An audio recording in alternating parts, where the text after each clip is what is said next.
Saludos amigos, muy buenas tardes. Gracias por sintonizar su espacio, El Poder de Saber. Sean todos muy bienvenidos. Como en cada entrega, hoy traemos un tema muy interesante y vamos a tratar sobre el legado de uno de los padres de la patria, que es Francisco del Rosario Sánchez. A propósito de que se cumplió un aniversario más el 4 de este mes, el 4 de julio, cuando fue fusilado intentando restaurar la República Dominicana. Para este tema tenemos aquí a nuestros invitados estrellas, a don Tabito Bencosme y a don Luis Quesada, quienes son colaboradores de este espacio, Su Poder de Saber. Gracias por siempre aceptar la invitación. Bienvenido, don Luis. Gracias, don Handler. Don Tabito. A su orden, a su orden. Gracias a ustedes. Bueno, Francisco del Rosario Sánchez, quien nació el 9 de marzo de 1817 en la calle del Tapado, lo que hoy se conoce como la calle con el nombre 19 de marzo.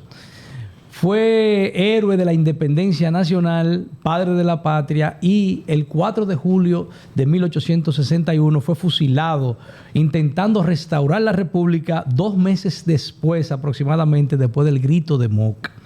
Su padre, Narciso Sánchez, cariñosamente Narcisazo, quien tenía como oficio tablajero o carnicero, participó en la conspiración de los Alcarrizos en 1823, quien fue el primer levantamiento en contra de la invasión haitiana de 1822. Su tía, María Trinidad Sánchez, quien fue una heroína del 27 de febrero, participó activamente en la toma de la Puerta del Conde esa noche gloriosa para nuestro país del 27 de febrero de 1844 y que fue fusilada un aniversario después. Con eso celebró Santana el primer aniversario de la independencia con el fusilamiento de María Trinidad Sánchez el 27 de febrero de 1845 conjuntamente con otros patriotas. Su madre, Eulalia del Rosario de Belén, cariñosamente Olaya, sus hermanos, quienes procrearon una cantidad de 9 hermanos, contando a Francisco del Rosario Sánchez. Es importante decir que Francisco del Rosario Sánchez, cuando fue procreado por sus padres, no fue bajo el sacramento del matrimonio. Y por vía de consecuencia no era un hijo legítimo, y después, 2 años después, en 1819, fue que contrajeron nupcias don Narciso y doña Olaya, y legitimando a Francisco de Rosario Sánchez y a los demás hermanos. Por eso el apellido de la madre, que en el acta de nacimiento lo lleva primero. Conocemos a Francisco como Francisco del Rosario Sánchez, pero lo correcto es Francisco Sánchez del Rosario, porque es el apellido del padre. Por esa ha sido la razón por lo que le acabamos de decir. Estamos hablando, señores, de una familia heroica, desde Narciso, su padre, que participó en la conspiración de los Alcarrizos, primera resistencia a la invasión haitiana de 1822, su tía María Trinidad Sánchez, que fue fusilada y fue miembro activo de la independencia, y también a un hermano que solamente era hermano de madre, Andrés Sánchez, pero que Narcisazo le dio su apellido, que también fue fusilado por Santana ese día del 27 de febrero de 1845. Y, como hemos dicho, el 4 de julio de 1861, el patricio fue fusilado por orden de Santana bajo la acusación de enarbolar la bandera de Haití. Así que loor para Francisco de Rosario Sánchez, quien es el 2 veces prócer de la patria. Entonces, para debatir y entender a plenitud lo que fue el legado de Francisco de Rosario Sánchez, entonces vamos a darle inmediatamente la oportunidad a don Luis para que nos hable de sus primeros años de Francisco de Rosario Sánchez. ¿Cómo no? Como ya sabemos que viene de una familia que el amor a la patria, porque su padre participó en la conspiración de los Alcarrizos, como dijimos ahora en el inicio, o sea, viene de una familia que tenía ya ese valor, ese amor por la patria. Pero ¿cómo entonces Francisco fue enrolándose en lo que fueron los quehaceres para declarar la independencia de la República Dominicana. Muchas gracias, Handler. Buenas tardes, amigos televidentes. Bueno, lo primero que hay que decir de Francisco del Rosario Sánchez es que es un hombre que vivió 4 décadas, nada más, 44 años. Era un hombre negro. Hemos querido blanquearlo, ¿no? Pero él sacó el color de su papá. Él tenía el color de su papá, pero tenía las actitudes de su mamá. Él se parecía más en sus formas, en su parte psicológica a Valla del Rosario, y en el color se parecía a su padre Narciso, ¿no?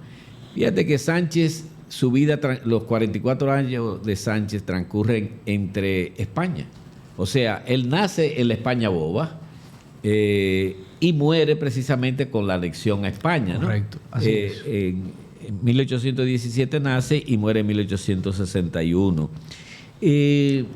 Sánchez, yo pienso que Duarte se fijó en Sánchez, diríamos, por un detalle muy especial. Fíjate que Sánchez no fue de los fundadores de la Trinitaria, ¿verdad? No estuvo el 16 de julio de 1838. Sin embargo, Sánchez y Mella, que vinieron inmediatamente después, Duarte escoge a Sánchez por su habilidad. Era un tipo extremadamente hábil en el manejo, en las negociaciones, vamos a decir, políticas, ¿no? Y a Mella lo escoge como estratega. O sea, Duarte se dio cuenta, porque Duarte tenía, tenía una mirada de lince, que Mella era un gran estratega militar, como lo comprobó a lo largo de la historia, ¿no? Y que fue el que gestó todos los procesos de lucha contra Haití, la guerra de guerrillas y también con la guerra de restauración. Pero la habilidad de Sánchez está por encima de todo eso. Era un tipo que sabía negociar y tenía buena formación. Donde uno se da cuenta de la formación que tenía Sánchez es precisamente en que él, que era abogado, asumió su propia defensa cuando iba a ser fusilado en el cercado el 4 de julio de 1861. Y el relato que está ahí pormenorizado de cómo él se defendió, te dice a ti, y tú lo conoces muy bien, y don Tabito también, que realmente Sánchez era un hombre que tenía mucha formación, pero también mucha habilidad política, ¿verdad? Y diría, ya para ceder el espacio a don Tabito, que Sánchez es el único de los patriotas dominicanos que murió 2 veces. Yo escribí un monólogo, no es un monólogo, era un diálogo realmente, que se llama Sánchez, el dominicano que murió 2 veces. Él tuvo primero una muerte estratégica en 1843 y una muerte martirial en 1861, cuando fue asediado, emboscado en el cercado en San Juan de la Maguana. De manera que estamos ante un hombre que realmente tiene todas las condiciones, y precisamente el resto de los años después de la muerte de Sánchez en el siglo XIX, hubo una gran disputa historiográfica, que eso sería largo, eso cogería un programa, una gran disputa historiográfica de quién es realmente el verdadero padre de la patria, porque muchos decían que era Sánchez, ¿no? Bueno. Desmeritando al que realmente es el padre fundador, que es Juan Pablo Duarte. Bueno, gracias, don Luis. Indiscutiblemente que sí, que tenía que tener un gran talento para que en la Trinitaria lo eligieran a la ausencia de Duarte, ser el que coordinara todos los trabajos, porque también era una persona con una elocuencia extraordinaria. En los tribunales de la República Dominicana, cuando uno repasa la historia, se da cuenta que era brillante en los tribunales de la República Dominicana cada vez que descollaba Rosario Sánchez. Don Tabito, la noche del 27 de febrero, donde los patriotas tomaron de manera estratégica la Puerta del Conde y también ocurrieron otros eventos en la Puerta de la Misericordia, ¿cuál fue la participación de Francisco del Rosario Sánchez esa noche del 27 de febrero? Muy bien, muy bien.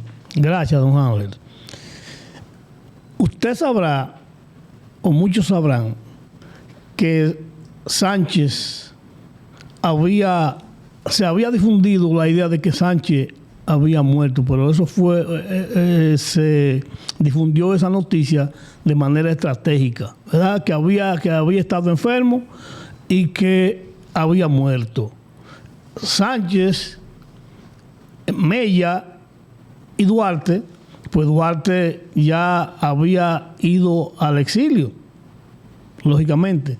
Entonces, Sánchez esa noche estaba en la puerta del Conde, estaba escondido precisamente, pero al Mella lanzar el trabucazo en la puerta de la Misericordia, se dirigen a la puerta del Conde y ahí en la puerta del Conde es que él aparece ya en horas ya de la madrugada del 28, arengando a los dominicanos, arengando a los patriotas en vivas la República Dominicana.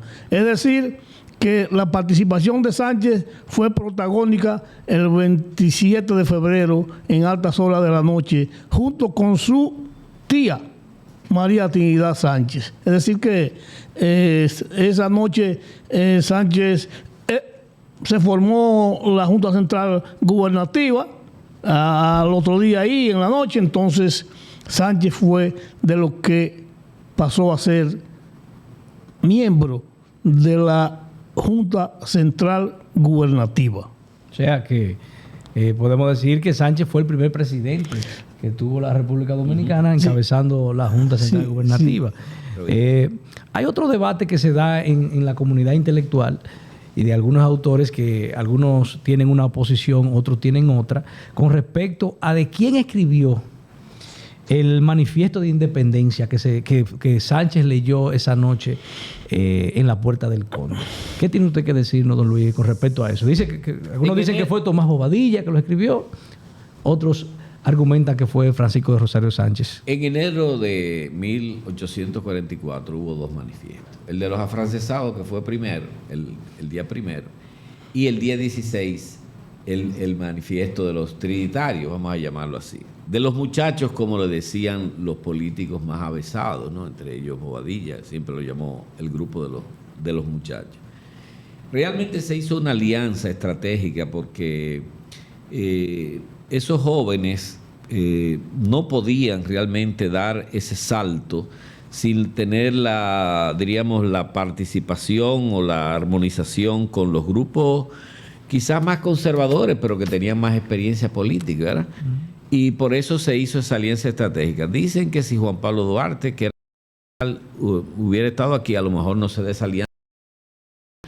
Yo pienso que fue Bobadilla el redactor del manifiesto. Fíjate que ese manifiesto, realmente la palabra clave que utiliza no es independencia, es restauración. Sí, o sea, no es restauración, perdón, ahora se me ha ido la palabra, ¿cuál es la palabra clave? Pero no usa la palabra independencia, separación. No, separación. La palabra que utiliza siempre es separación, ¿no? Porque evidentemente en el sector conservador había una cosa que estaba clara, que era separarnos de Haití. Ahora, no necesariamente la pura y simple de Duarte, que era ser un país libre, soberano, independiente de toda dominación extranjera, etcétera, etcétera. Eso no era muy avalado en los sectores conservadores porque ellos pensaban que este era un país en cierne que no tenía las condiciones para poder mantener una soberanía, diríamos, totalmente independiente y eso, y necesitaba siempre o un protectorado de una potencia extranjera o una anexión, ¿no? Entonces, lo que sí estaban de acuerdo los dos era en la separación. Por eso el documento del DIC habla de separación, no tanto de independencia. Se cuida mucho de usar la palabra independencia. Ese detalle creo que es muy importante, sí, al momento de definir ese asunto. Sí, porque el caso de Francisco siempre estuvo con los ideales de Duarte de independizarse como un país independiente y no solo el simple hecho de separarse. Creo que ese es un buen dato. ¿Y usted, don Tabito, qué opina? Bueno, déjenme decirle una cosa. Esa actitud viene por la condición de clase, diría yo. Porque es bueno que se sepa que Bobadilla, Báez, Santana, tenían una condición de clase diferente a la de Sánchez, por ejemplo. Sánchez era peinetero, cuando muchacho, cuando joven, era peinetero, es decir, en lo que se dedicaba era a vender peines de concha. Sí. Pero, como decía don Luis ahorita, era un hombre brillante, era un hombre de una elocuencia y una inteligencia no común. Es bueno también que se sepa que Sánchez y Bobadilla, en otras palabras, los trinitarios y los ateros empezaron a tener contradicciones desde el principio, porque la gente de los ateros, Bobadilla y su gente, Bobadilla era funcionario haitiano, y que Santana era atero, y que Báez era de los ricos. Entonces, ahí se contradecía, las cosas se contradecían ahí. Mientras uno pretendían que fuera pura y simple, como lo pretendía los trinitarios, otros querían, pero esto era lo siguiente, los afrancesados querían defender sus intereses. Es decir, como usted sabe, que en el este Santana era atero, productor de ganado. Sí. Los haitianos, ellos querían proteger esas riquezas, porque sabían que con la invasión haitiana, entonces se daba la situación de que peligraban los intereses de ellos. Yo creo que ahí estamos de acuerdo también. Creo que sí, que en el proceso de independencia de la República Dominicana indiscutiblemente hubieron esas dos corrientes. Una que buscaba preservar más bien la parte económica y su patrimonio, y otros que buscaban, ¿verdad?, la independencia pura y simple de la República Dominicana. Sí. O sea, no solamente separaron de Haití, sino declararnos como un país independiente. También es bueno esa observación que usted hace, don Tabito, sobre al momento de medir la capacidad, el liderazgo de Francisco de Rosario Sánchez, saber esa parte de que todavía hoy en día se usa mucho, ya no tanto, pero todavía se utiliza, el hecho de la diferencia de clases sociales. Eso todavía es una realidad. Imaginémonos en esa época, eso era todavía con más fuerza. Y entonces, para ver a un jovencito humilde, porque viene de una familia pobre, sí, Francisco del Rosario Sánchez, y llegar hasta la cúspide del movimiento independentista, que era ser el que coordinaba, el que dirigía la Trinitaria en ausencia de su ideólogo, que fue Juan Pablo Duarte. Eso deja mucho que decir de la capacidad y el talento, como así bien lo decía don Luis al inicio, que tenía Francisco de Rosario Sánchez para las políticas, y también esa elocuencia, y también me imagino y imaginamos todos de que Duarte estaba convencido de la fidelidad de Francisco de Rosario Sánchez al momento de defender los intereses de la República Dominicana. Eso, aunque no está escrito, pero eso los hechos lo dejan saber solamente con el hecho de una persona humilde, reiteramos, una persona pobre, de escasos recursos económicos, estar liderando a todo el movimiento trinitario, incluyendo a esas clases sociales de más alto nivel. Indiscutiblemente entonces que Francisco de Rosario Sánchez fue una pieza clave para nosotros haber obtenido esa gloria de la noche del 27 de febrero, donde nos declaramos como país independiente de toda potencia extranjera. Bueno, pasemos entonces ahora a la otra parte de este programa, que es lo que ya sabemos de que Santana, porque ¿cuál fue la suerte que corrió Francisco de Rosario Sánchez después de la independencia? Que tuvo que fingir su muerte. ¿Pero por qué tuvo que fingir su muerte, don Luis? Bueno, eso fue antes de la independencia. Bueno, antes, sí, ¿no? En el 43. En el 43, cuando tú sabes que ellos hicieron una alianza estratégica con el movimiento reformista haitiano, ¿verdad?, para tumbar al dictador, que era Jean-Pierre Boyer, ¿no? Pero después Charles Gerard se viró y se dio cuenta que la estrategia de los trinitarios era una estrategia que iba más allá de simplemente derrocar a Oller, sino que buscaban también separarse, ¿no? Los de la parte este, como siempre llamaban los haitianos al territorio oriental de la isla. Entonces, viene una penetración, una invasión de Charles Gerard, recogen a todos los que habían participado, que habían apoyado el movimiento de la reforma, los trinitarios, y ahí es cuando él realmente fue fríamente calculado, o sea, no fue ocasional, fue una muerte estratégica. Incluso el hermano de Sánchez, que se llamaba Andrés Sánchez, Sí. fue el que se encargó de difundir la noticia.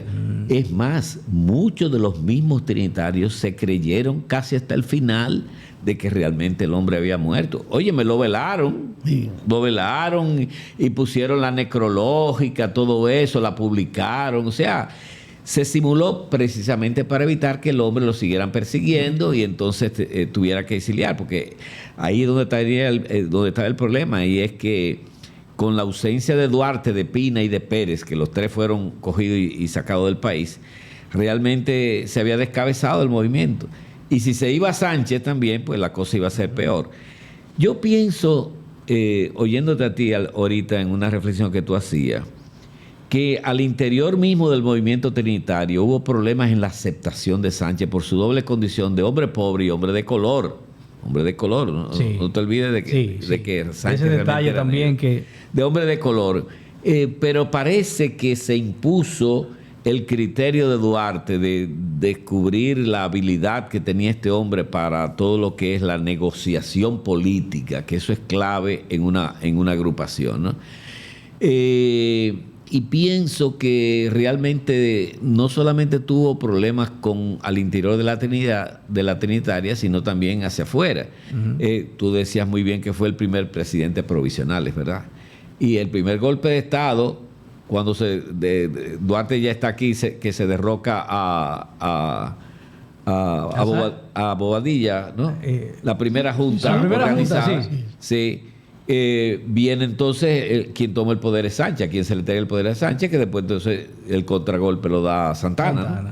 Pedro Santana. Sí. De manera que Sánchez vivió una vida sumamente convulsionada por su condición de clase, su condición de color, y sobre todo porque sus habilidades resaltaban por encima, o sea, había que ser ciego para no darse cuenta de las habilidades que tenía ese muchacho a nivel de, digamos, de la palabra y de que tenía formación. O sea, ahora no voy a entrar en los detalles de la formación, pero Sánchez realmente tenía formación, incluso hablaba otros idiomas, ¿verdad? Don Luis, entonces, después de la independencia, que tuvo que salir del país al exilio.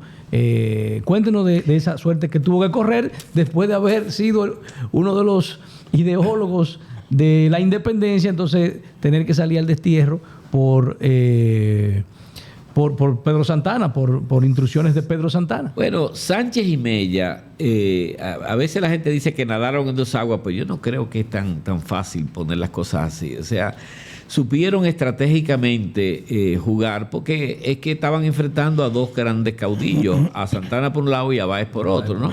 Entonces, para evitar estar siempre permanentemente en el exilio, porque el que está en el exilio prácticamente puede hacer muy poca cosa, trataron de lidiar con estos dos caudillos políticos, ¿verdad? Y a veces daba la impresión que uno estaba de un lado, otro estaba del otro, ¿verdad? Uno del lado de Santana, otro del lado de Báez, pero pienso que eran articulaciones políticas necesarias para poder sobrevivir en un ambiente que no era fácil. Era un país en pañales que se estaba gestando. Y que no tenían el menor prurito para o fusilar o para expatriarte. Correctamente. ¿No? Ahí no había prurito. De manera que, claro, que su mayor enfrentamiento fue con Santana. Realmente, al final, las expresiones que dejó escrita, por eso yo no entiendo este país, las expresiones que dejó escrita Sánchez sobre Pedro Santana ameritan que sean observadas por un hombre que supo lo que era Pedro Santana, el comportamiento de aquel hombre, ¿no? Para, evidentemente, sirvan de argumento para sacar a Santana del Panteón de la Patria, que es una barbaridad, estando frente, como tú decías, a una familia de mártires, María Trinidad Sánchez, fue fusilada en 1845. El mismo hermano también, Andrés Sánchez. Andrés y Sánchez. Es una familia martirial realmente. Y yo pienso que el final de Sánchez le catapulta. O sea, los seres humanos cometemos errores y a lo mejor imprudencias y cosas así, ¿no? Pero la estrategia que él armó, fíjate, por eso que yo digo que era habilidoso, él se articuló con Fabré y Efrar para poder entrar, porque él sabía que el único sitio... Sí. Pero vamos para allá ahora. Y de apoyo. Sí, de sí. sí. Vamos para allá ahora, don Luis. Sí. Entonces, eso es así, eso es así.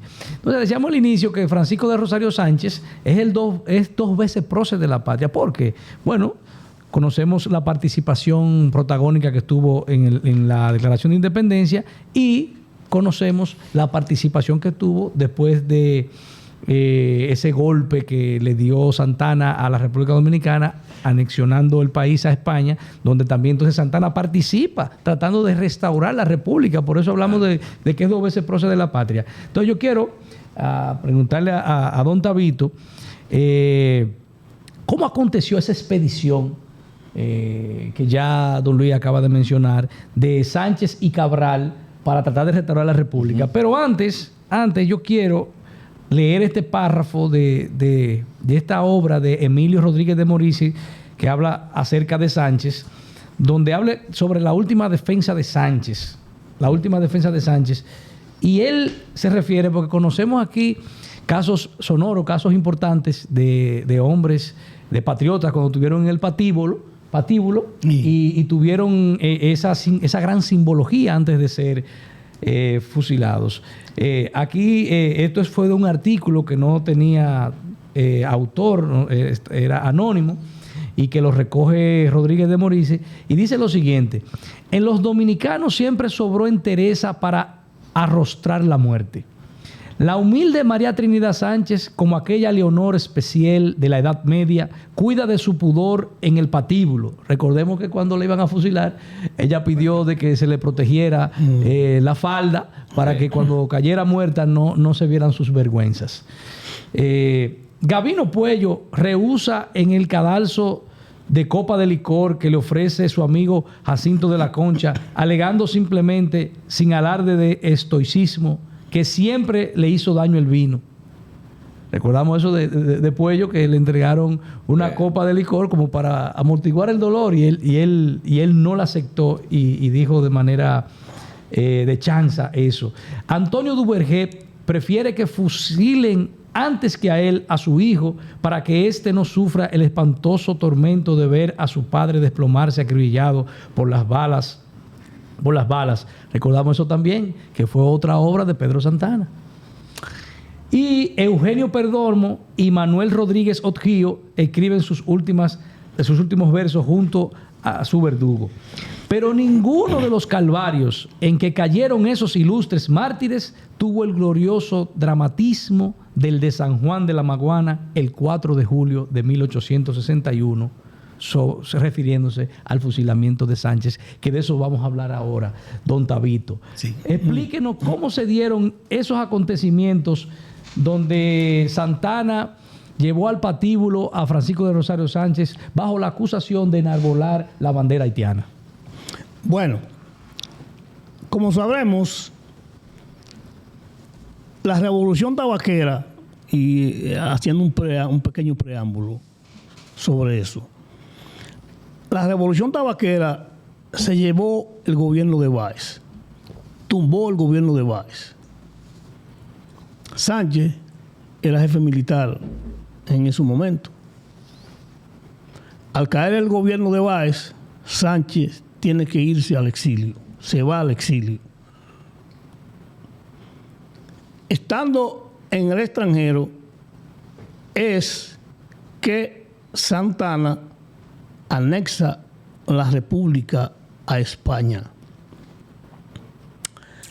Cuando Sánchez recibe la información, junto con Cabral, organizan entonces un regreso a la patria para defenderla de la anexión. Es ahí que regresan, uno por Neiva Cabral, que allí proclama, cuando entra por Neiva el general Cabral, aquella famosa frase de que decía: quiero ser de los primeros en combatir, triunfar o perecer. Mi sangre es de la patria y nunca con más gusto la derramaría por ella. Esas fueron palabras de Cabral. Sánchez, que entra por otro lado, y para aclarar que era un patriota dominicano puro, es que dice aquella famosa frase de que entro por Haití porque no puedo hacerlo por otra parte. Y si alguien pretende mancillar mi nombre, decirle que soy la bandera dominicana. Sánchez había tenido el apoyo del presidente haitiano, Jeffrey, pero también la había tenido de un jefe militar de la zona de la frontera de Santiago de Olio. Sí. Santiago de Olio, cuando ve la cosa apretada, que a Sánchez, que ya la había prácticamente fracasado esa expedición, echa para atrás y entonces trata de recomponerse y entonces determina traicionar a Sánchez. Cuando estaban Sánchez y sus compañeros en la zona del cercado, específicamente en la Loma Juan de la Cruz del cercado, y que iban pasando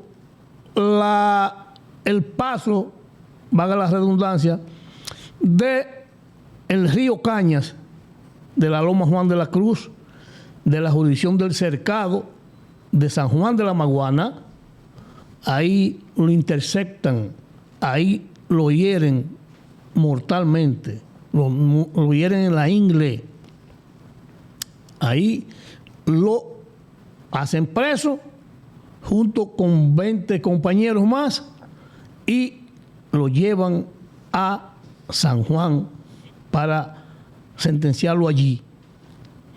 Estando en San Juan, el 3 de julio lo sentencian a muerte.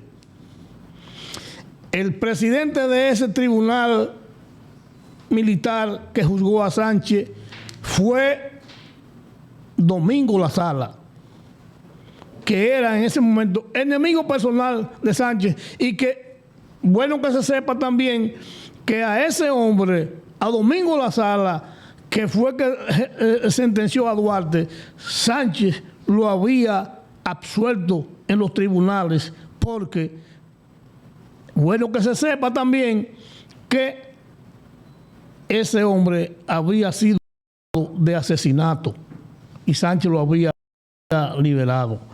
Pero lo que paradojas de la vida. Sí, paradojas de la vida.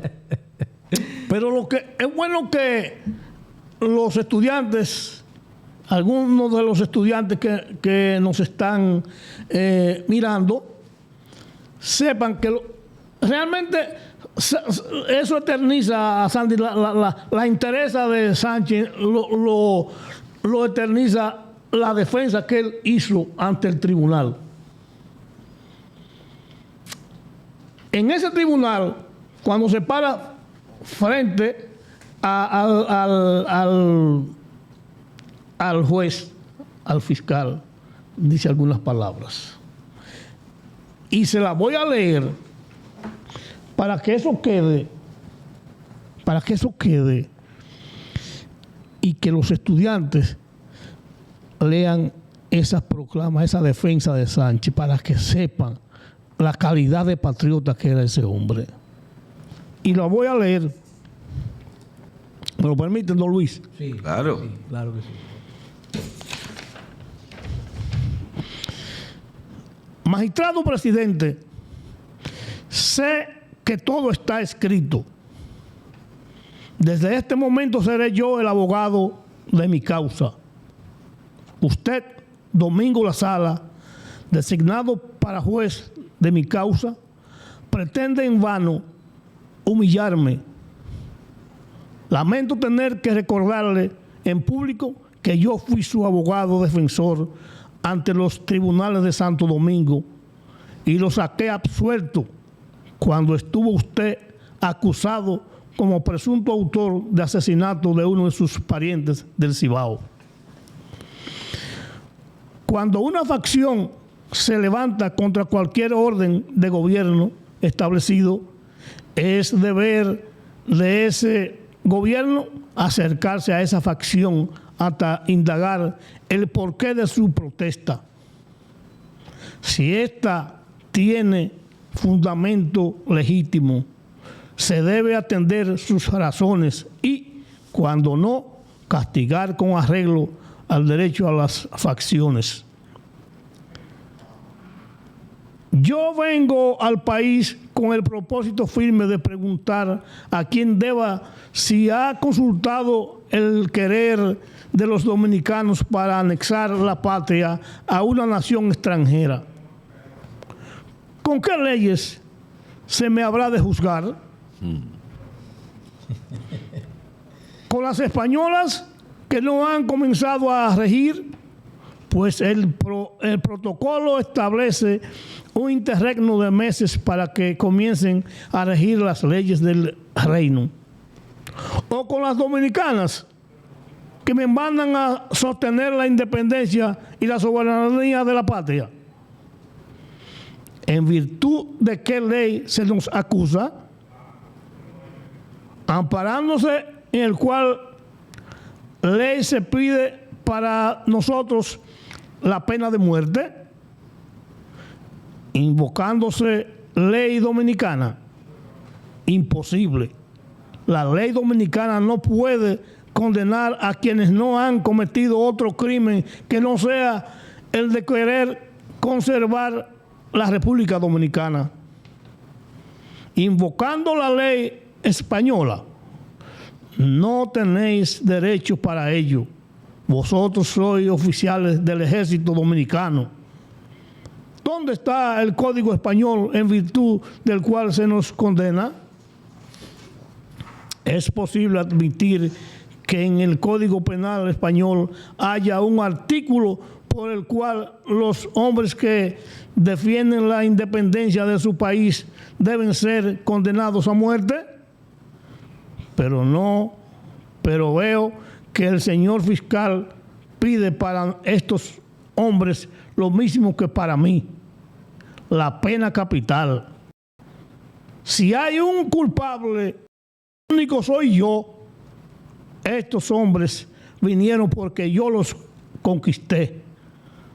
Si ha de haber una víctima, que sea yo solo. Yo fui quien les dije que debían cumplir con el deber de defender la independencia dominicana para que no fuera robada. De modo pues que si hay una sentencia de muerte, que sea contra mí solo. He echado por tierra vuestra acusación fiscal. Para enarbolar el pabellón dominicano fue necesario derramar la sangre de los Sánchez. Para arriarla se necesita de los Sánchez. Puesto que está resuelto un destino, que se cumpla. Imploro la clemencia del cielo e imploro la demencia o la clemencia de esa excelsa primera reina de las Españas, doña Isabel II, en favor de estos mártires de la patria. Para mí, nada. Yo muero con mi obra. Señores, qué grande fue Francisco Sánchez del Rosario o Francisco del Rosario Sánchez, señores. Lo más importante que tiene un ser humano es su vida. Y ofrendarla por una causa, eso es de admirar. Loor a ti, querido Francisco del Rosario Sánchez, que diste tu vida y que nunca claudicaste antes de los intereses de la patria.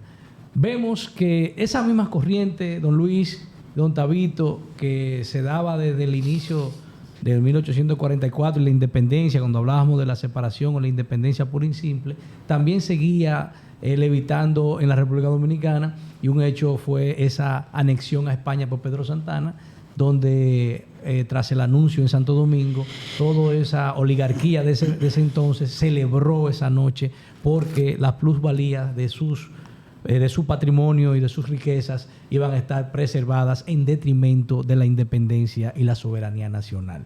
Finalmente, don Luis, ya el tiempo se nos fue. Una reflexión final suya respecto al legado de Francisco del Rosario Sánchez. Sí, me pareció muy buena esa lectura que hizo don Tabito de esa defensa. Una defensa que desarticuló primero al fiscal, a Domingo La Sala, ¿verdad? Desarticuló las leyes y desarticuló también la sentencia. Muy bien. Bueno, si no van a fusilar, que me fusilen a mí, yo soy responsable de esto, ¿no? Pero desafió el proceso mismo, el juicio mismo y las leyes por las cuales iba a ser juzgado. Yo creo que eso es, desde el punto de vista jurídico, esa es una defensa, diríamos, modélica, brillante. Y que dice de la condición de que realmente Duarte no se equivocó al escogerlo a él como el gran habilidoso, el gran armador, articulador de las negociaciones del grupo que realmente era el grupo fundamental del proceso trinitario. Muy bien, bueno, nosotros, señores, decir que esa acusación infundada de ese tribunal o ese consejo de guerra, más bien, que acusó a Sánchez de enarbolar, de aliarse con los haitianos y de enarbolar la bandera haitiana. Eso no ha sido más bien que otra cosa que una acusación vil y una acusación mentirosa que no tenía ningún fundamento. Por eso quiero terminar el programa reiterando una de sus frases en defensa de esa acusación infundada, y fue cuando él expresó lo siguiente: entro por Haití porque no puedo hacerlo por otra parte, y si alguien pretendiese emancillar mi nombre por esto, decirle que yo soy la bandera nacional. Muchas gracias, televidentes, y por su amabilidad de estar con nosotros. Hasta otra entrega de este tu programa, El Poder de Saber. Gracias a ustedes, caballeros.